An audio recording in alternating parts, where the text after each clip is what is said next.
नुसीद्रा अंगांग जिंगजे मतिक साबा मयाम यावखिनी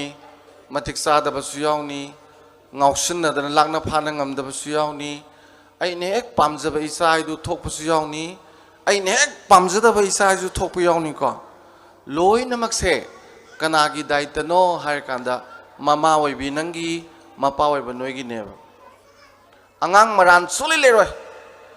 angang maran sukli leroi mama ga mapa ga nane ngallingai dagi sigumba angang singsidagi sembada niyom chumna semgraba ko aine ek pamjaba isado soidina maki phangneba karigi noida aina aigi laufam sida phajana mahi morong palan ge di phajana khoidoktana laihaw haptana pot thar kanda mong chana hugalakpa dumaina ne aigi imung manung se sidagi aigi isasina phau pambi dongna adagi mahi morong pambi dongna ma hugalak toineba aduni yam chekshin gadaba yahanan mada ina haining base paisa ju tingdaba angang na ju yam nungai jaba yum gi ju kwaidi tawam thok je kai noi da ne angang aphaba ma yum da lehen gi hayar di ne mama ga mapa ga se angat pada nungsina bi obo angang na mama ga mapa ga nungsina ba ji mu pam jaba ji di ne para pare phani adagi asai bok thoi sei ngangang thokani lang ni khotna du ga ne mama ga mapa ga ngai te khana ba ma chinta always tong ne ba kuchi sokpa matam dane bandage yeda bahonani molom taini hekta koi chen chen ani kana hidak lei gai na ko adubu pikraba angang singsira sum chokhalak pada heng class 10 thaba bawda mama pa na thina ngang base kok tane hojike du maina loi sueba thau molom teru ya ponte khuting jala bandage ja ponte na angang waiting edagi mai chaibi dana sum lak pasina class 10 ga tharak puk chaira ba ko kok ki manung sida ne dakpham leitom te yaw roi adugi angang do wang na ba ya roi direct power ga kedo pa doi no thabak kida suji bu ga su na nang ai kedo su doi no tora ne ba kana no mama pa ne kari gi no warak pa matam da angang se thamoi dagi warak piyo ba yam nungsina warak piyo ba ngaling edagi thina ngang ba yade ko ai ke nong haijagi ai khoi mai thina ngang warak paskar mai warak ke da class 10 tamba anga ama leire koi re yam nang oxygen re ko foreign warak ka doi matam je karai deno dane mana sak sabai phamdara padu da hairani saw na thi bong du saw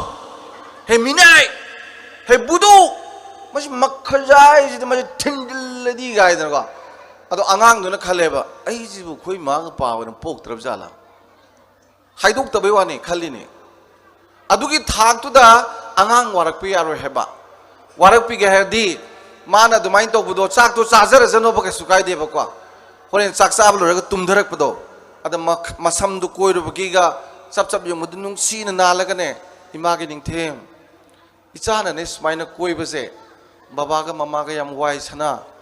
baba di ahing kayama tum drabani chak sabam thapam khang drabani hayeng namanaba mirak su tinba ngamaroi akhoi ju khuya to sine hingba ngamaroi isabu maram mokpa duni ne imana pami je gaina mitta ira chelamba pido isa nu pagi makhajai da tap lok tanga ba nonga laga ngang dun ngoksin ga dei sibi ge mase thamoi dagi warak pakawe kana gumbam tana thamoi dagi warak pasi masa da leite hoji phobada ko aduna aina haining si ahan mada angang semba matamda thamoi dagi warakani habasi kaubi ge no ba ada angang macha mayam je makhut khwaidi leng bangang se khwaidi pha bangang ne angang na budi sak thong gadra do podam pam du towe lo som doi kide namjalam som da towe pai som de toy hundom mai thabak tawrini siko adugi makhut lengi do makhut lengi le na phujalaba makhut ko masi makhut lengre sum phujalaba khuleng ba yada mane sum legi de heng pakang pa su pakon si yaroi ba leisabi pharasu kon phengmo gai je yare da ina sakine badu karo mine thabak tawjage na khan bado nang na sum tinga lak padu gi ne adagi amana ningai yam tawba ngang je khwaidi phaba ngang ne ba mama pa na khangga da je seran tura loi tawlem na khoi myam je mayam baduna apple tang khaim pizare masje du de apple tang khaim pizare माने मपुम जागे निगाई तो ख्वाई फबनेबा तंखाई तंखाई चाबदगी माना अमा तंखाई में हेलगा मपुम चागे न खल्लीबा ngang फग्र phone मिगेनो अदुगी अंगांग दो अदुमाई highway सुम पिजबा हेंग लारिक पारमजुने आई तोगे न खल खर हेन पासलमगनेबा लौ लिंग चलेदना संगम अमा अखोगी से फैदोम अनि लिंग लोरेने मयाम तोजे हायना माना खितौजु लिंगिगे लिंग लेनेबा कन मा अहेन बजम पामेबा अहेन ब पामबजिना कदौरे पैसा ताले हेन तालकनी लारिक पारे हेन पारकनी अखोगी ने मसी चानिंग मनग्रेदा हेन न मचि मान टॉप टॉप थाजन बिरमनिना ने हयेंग मा खनदोने थबक सुरजुको हेन सुबु यारोइदा पैसा तालाजु हेन तानबा यारोइदा अन अंगानुम तोने अखोई सेरान तुरान खर तौरिमने अदा कन्विंस तौबिद बताय फरे फरे नोय दादाना तंखाई चारे नोय चेनाजु तंखाई चारे नंगना मपुम चानिंगिदना को फरे फरे ngasiगidi चारो अदुगा मपुम तोयना चायादे मरम मरत चागदनी गायना कन्विंस तौबदी याय अदुगा हेता फुजनबा खोटबा तौबिदबको जापान ददी कयाम साथीना लुना लौगेदा अंगांग जे क्लास 5 तमद्रिबाव जे लाइक ताकते मोय लाइक तंबिदे सिवना तंबीब सोरोक्ता पुथोर लंबीदे चलहनगनी पोसै खुंदोक पताबा अहलमन उनबद खुरंबा अदे कौबा मिकौ होटल चाबगी मोंग युमगी चनबी थबा इंगांग मयाम से लोय तंबीने बंगांस अदे मबोक मबुबोक मबेमबो लोय लुना तौबसी तंबीने बको अदुगी दु तंबल लोयरगने क्लास 5 तगी लाइक तंबा होनेबा मोइदी थमोइगी ओइबा इमोशनल क्वेश्चन सिना सागतलेगने लाइक ओइना हा को नमुक तौएबा अदुगा होय अदुमाइना लेमिनरिंग द मोइ कमाय तौनी प्ले वेब मेथड से हम तौबो याय खो ओजासिंग जु प्ले वेब मेथड तौबो याय को अंगांग मचादी से ममाना कमाय तौये सिगुम्बा अंगांग से ग्लास मंगा चामलनी कप मंगा चामलनी प्लेट मंगा चामलनी सामस मंगा चामलनी इसे इsak saktra चामिना दोइनि ममा दुगा फागी ग तौनदना लोयरगने ग्लास क्यानो सना माना मसिंग थिरनी 5 नि ममा सामस क्यानो 5 नि कप क्यानो 5 नि प्लेट क्यानो 5 नि पुलब न क्या तारे सना माना खल्लगा 20 तिनजम तंगरे चेजु तिंगदे कोलोमजु तिंगदे तिंगजम लोयगरे कप प्लेटसु सामोगे यंको मी मवा पान तो बसे अरे नोंगालगा मु ग्लास तरा चामले प्लेट तरा चामले अदेगी कप तरा चामले को क्या सामे 30 सामे ngarang dagi ngasina क्या हेली 10 खाइदोबो तंबी चामा जबनि मुइन तो बसे अदगी अथुम हाउदो अथुम मतुम मतुम ताबदो चामा पुरनी को पीरनी अंगांग दुदा हाइदोइने अखोई मुंगदा लेरिजे मी चामनी नंगने अखोई अमी तरानी अखोई मुंगजे लोय माननब ये लोयना अदा अंगांग दुना चा मानन येलाब को येंदोइनी को मा थिदोक तोइने 100 अवदे अखोई मुंग मी तरा कमाइनी येने गान खल्लनी मा खने खलगा तरा तरा थुंगनरे को 10 येनब लोय सि कई कवि प्ले वेब मेथड कवि साना अंगांग से लाइक लोय ताकवे लाइक त यावरिबा पारा दुदी मरी मंगा खतनेबा वारीदो थबक सुमिनबा लोरकांदा अंगांग दु नानबिरगा हई मईगा थगा चौक्रीज दने भैगा चंद्र दुना अदुनी अदानी टिकेंद्रजित 13 अगस्त अदुनी अदानी का वारी लिबी बजे सही अमा नंगना लीबदने अंगांग दुना खंगदबजे पाराद यावरिबा वारीदु तरु खक्तनी सही अमा लीबद वारी चहुमत खंगदोइने सिनी पृथ्वी की ममा पाजिंग तौरिस अदुना आइना खंजबदा मामाना तौगदब थौदांग मपाना तौगदब थौदांग जे मसी खरे हेन फजन लौबा फैन खली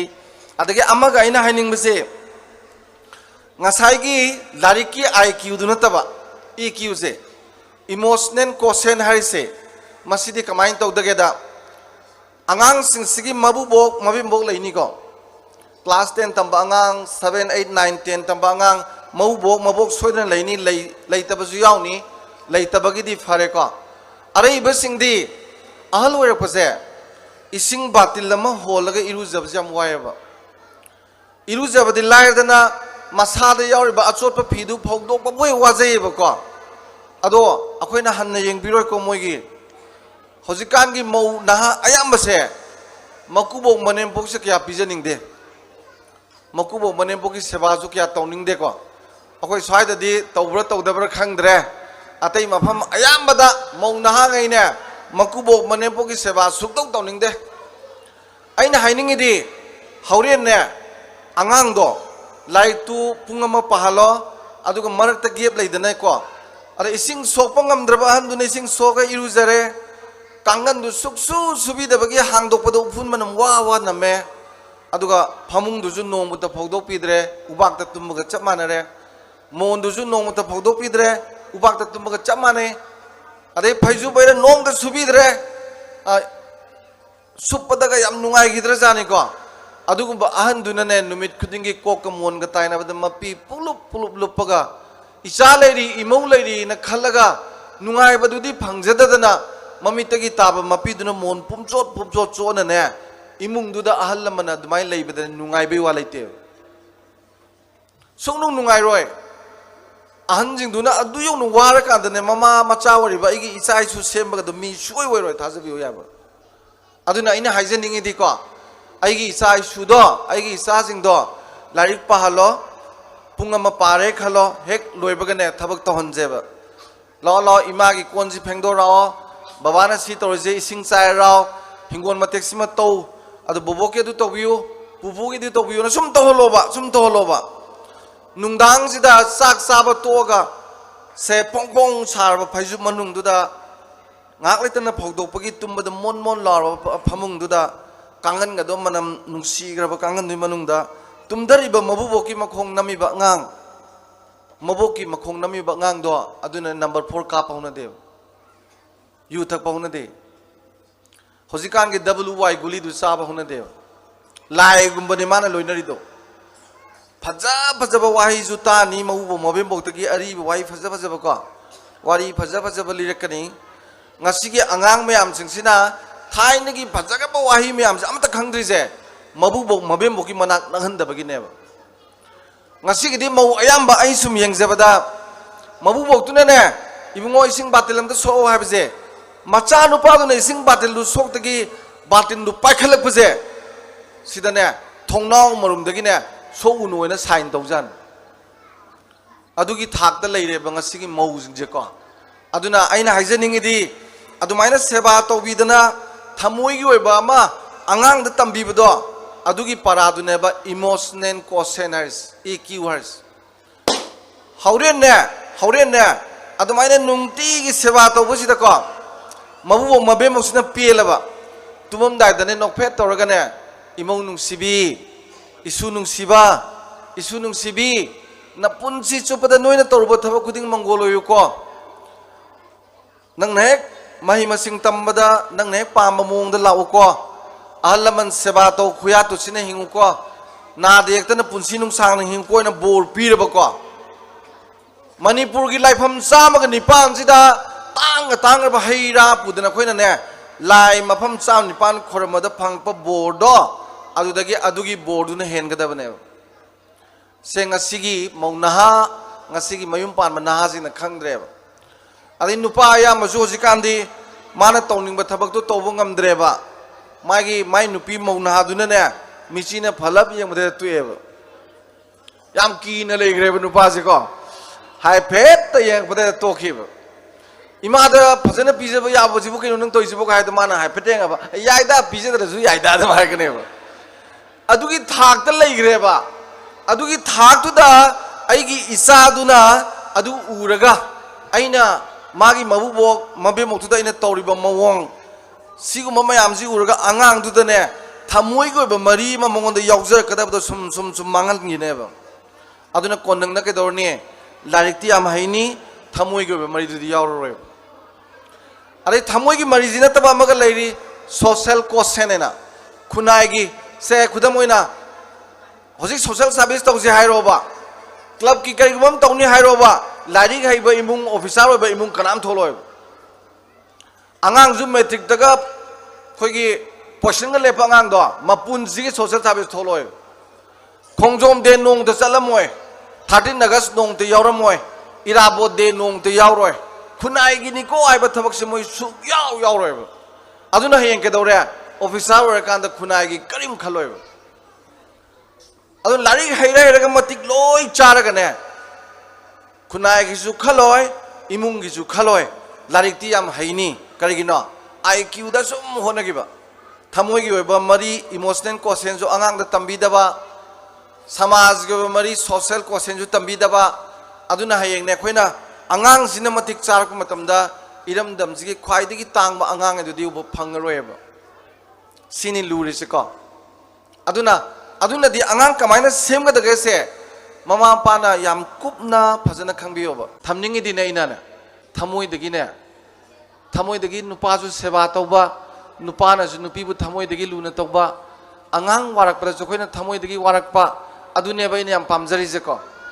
युमजी वांगना लेबा युमजिंगजे याम नुंगाइबा मानबगी वानी अदुगी मनुंगदुदने मागी नुपादुना नुपी मरी मंगा लोंदना अहिंग कया अमा लाक्तबगी कप्पा याम यावग्रजाने अदुगा पाखन खनबा युमजिदने करीम बाबा लेजदबा नंगरबा इमुंगदने थमोइदगी मागी नुपादुदा मागी नुपीना सेवा कमाइन तौई येंगबियोबा नुपाजे अयुंग तादै चलुरे थबै ngang सुबा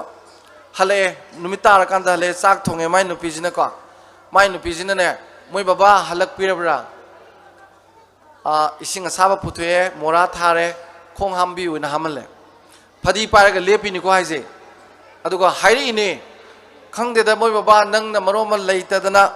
नोंगामदे नुमिताबक थबक सुबा चलगा चरा नोंगनबा होनरिबा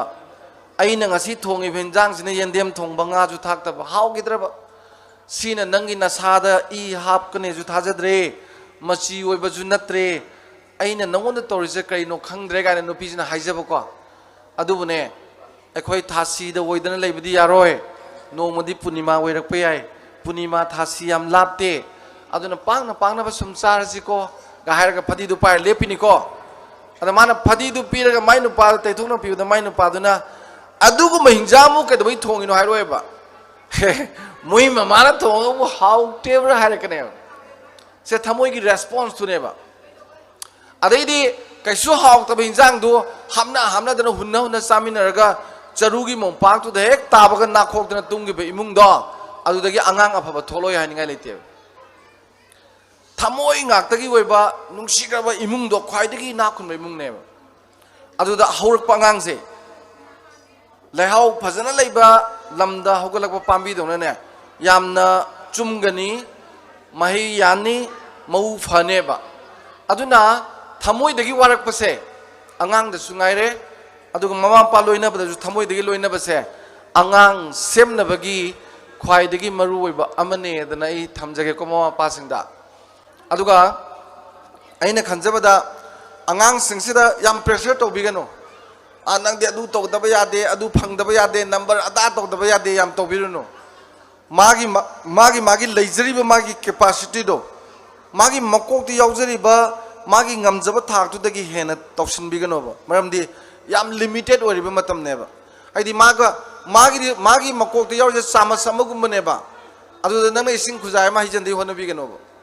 हयेंग चावरकनी सुम चामचतगी सुम खरगा चावथोरगने पुटबुंग चावरपगा यावरखिनेबा अदुगी मागी एक्सपांशन तौरपदुगी मतुंगिना अइना मोना तोहनिंगदुसु सुम जरा हापसनगदबनेबा अदा याम लिमिटेड ओइना पिसक पिना लेंगदा नंगना पोलुम अमा पुसनबा अंगांग द पोलुम तोहनबा अंगांग द जाजात हाइजनबा सिगुमबसि तौरगदिको अंगांग लोइनबगी मकोक्तने याम तोंगानबा साइकोलॉजिकल प्रॉब्लम अम लाकनेबा सिमा पासिंगना यामबा खंगनददना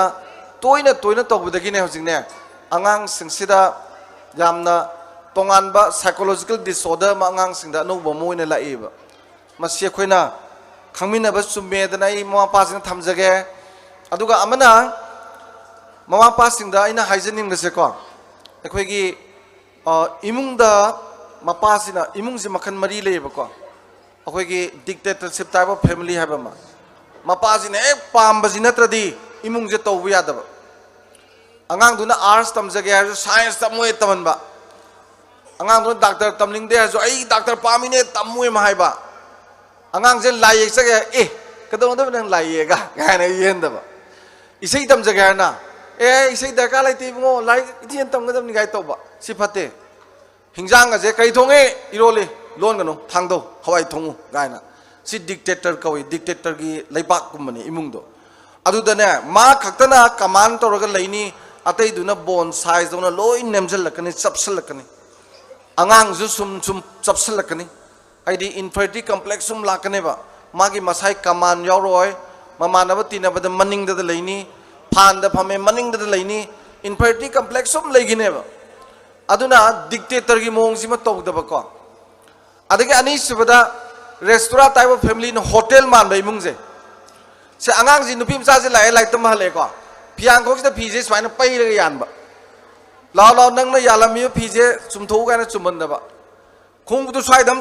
थमेना कैम हाइदबा अइना होरेन सेमजन दोइबा ममादुना मपादुना अंगांग जिदा खलेबा अखोय मुंगजे होटल ने रेस्टोरेंट ने अखोय इमागा बाबागा जिन वेटर नि लाइकोम दैगेरा मोय माइ सेदोक्सनी फी सोइने यालमेदना मोय माइ सेदोक्सनी फमजी स्वाइना थारगा लेजु मामा थाजनी लाइसे सुमाइ चखायजु मामा लोसिजने सुम लेबजे अदुमाइना सुम तोगी अदुमाइ सुम तोगे पाखंग लेसाबि फारप कांदने इमुंग दुगी रेस्पोंसिबिलिटी अमता अंगांग द फिक्स तौद्रे सुमांग द फतब ताबदो खुंदोकेना खलक्त्रबने मागी मपा हनुबदुना लौ कुमदुदने लौ कुंब चलगा बाबागी मतेंग पांगे खनबै महुता नुंसाना साबद मुसने टावेल कुब थोलबने अदुगी थातुदा पाखंग लेसाबि मयाम होजे होगलबने करिगिनो ngalingidagi magi daita je khoina pidabagine masi hotel man ba imung haise responsibility leitaba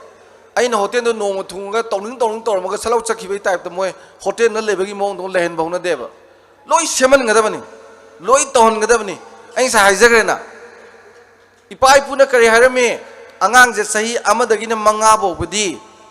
ningthogi macha do no yoba na de yektana ba nungsi na tawba kari ginoida नुक्सीने तौदुना my थमोइदा I Baba mama से इबु याम Lun तौइ को गाना खलनग्राबा सही मंगाय हाइबदगी दिने मिनाय दु यो हेन पाकोन याम सिनो हाइबा थबो याम सिनो हाइबा थबो हेलोबा अदै सही तराम दोय हेक हाइबगने मरुप तों तिनगदबा ए कोइना दरकार लेते को होजिकांदे याम कोइनरी गे ngang मांगदो आई ममा जिनि तौइ याम नुंगायमने पाखंग मचा दो सलम दाइदा मखुची मनम नम ननको हलक बदन केम दौदी सखी बदु केम नमरो मनम न केम नमरो आंगां दु फ्रेश सखी नेबा अदोइना ची ए मनम नमे हलक बै मनम याव लाख बदु नमद्रे ममा am ta khangdre ba ai sa je drug saraira you hayeng ai ne हलक बदु इन तो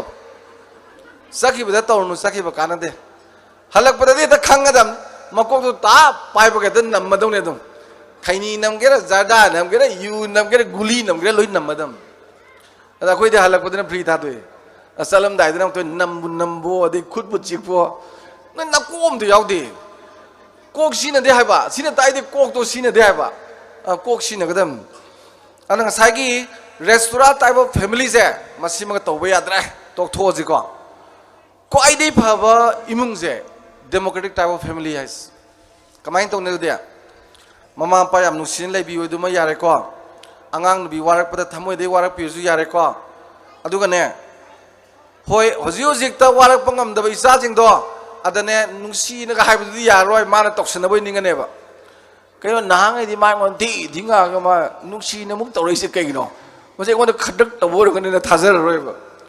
ट्रस्ट डेफिसिट म चावन लेग्रबनेबा अदो आइना कन्विन्स तौबा तार निंथे मी गी दिने नुसी नंगांगना जाने इमुंग सिंगसे नंगनाजु नुसी नंगांगबा ममानाजु नुसी नंगांगबा नुसी नंगांगना बगसे खरा तमजी अखोय जे पुक्सोय सोयरेगा हारगा हौजेबे इनौ नौना ट्रस्ट सम सागलक्सेबा को अरोय बगी डेमोक्रेटिक फैमिली जिना कमाइन तोगेदा हौजिकी इमुंग से मसी थागी असेंबली फमनी को थागी वने मीटिंग तौनी अंगांग मचा सिगुम अंगांग मचा जे क्लास 1 तंबजे मोजु दुम यहन बियो चौकरी थार फमलो मोजु एमएलए आई की बैग सगारे खोंगुमनि गाइन खुगा गाजी याद्रे गाय मादुम हायलो ए इसागे हंदंग मथंग थाद लेनी अदु तोरनी गाइन हाइनबको पाखंग दुजु यहलु लैसाबे यहलु इबोबोक्सु यहलु अदे इबोक्सु यहलु लो यहलगा मोय पाamba मयाम आइना पाamba मयाम ngangnarena अदुदि नोइना हाइबदुइ तोरगे आइना पाamba ने मोबाइल याम सानबदु फते को अदुना अयुक्त मिनिट कुन नुंदावारम द मिनिट कुन नुंदांग द मिनिट कुन नोंगम द पुंग अमदेन सानबा यादे मोबाइल जी पुंग अमबु हेना सानबा अंगांग लोइना बा कोक सोकने अदुना सीमा यानगदबनिको नुंदांग थेंग कोइबे यारोय लारिक स्माई पागदबनी थबक स्माई तौमिनसी गाना सुम अपाम पाम लोय हाइनरे न मथंग थादा तौरप्रे यंगबा हेक तौरोय जररावना खरगा तौरकनी अदई मथंग थाजु फमनी असोयबदो सुम बुथोकनानिको सही अनि हुंगा लेदी याम नुंगाइबा इमुंग अमोयबने डेमोक्रेटिक फैमिली की फबजे को से पृथ्वी की चौकट लमदा लोय तौरेनी अदुगा बजेट आइबा म लेनी डेमोक्रेटिक फैमिली ओदि बजेट लेनी स्टेट की बजेट खाइजे बजेट से कमाई तौने आइगी नुपाजेन थाम लुपा लिसिंग गुन तान मंगा मे खलोब लाइक तंबगी लिसिंग अहुम साब थपगी लिसिंग अहुम हिंजांग लिसिंग अमा मई सिंग लिसिंग अमा नारेल लपगी लिसिंग अनि गाय सुम खाइदोबा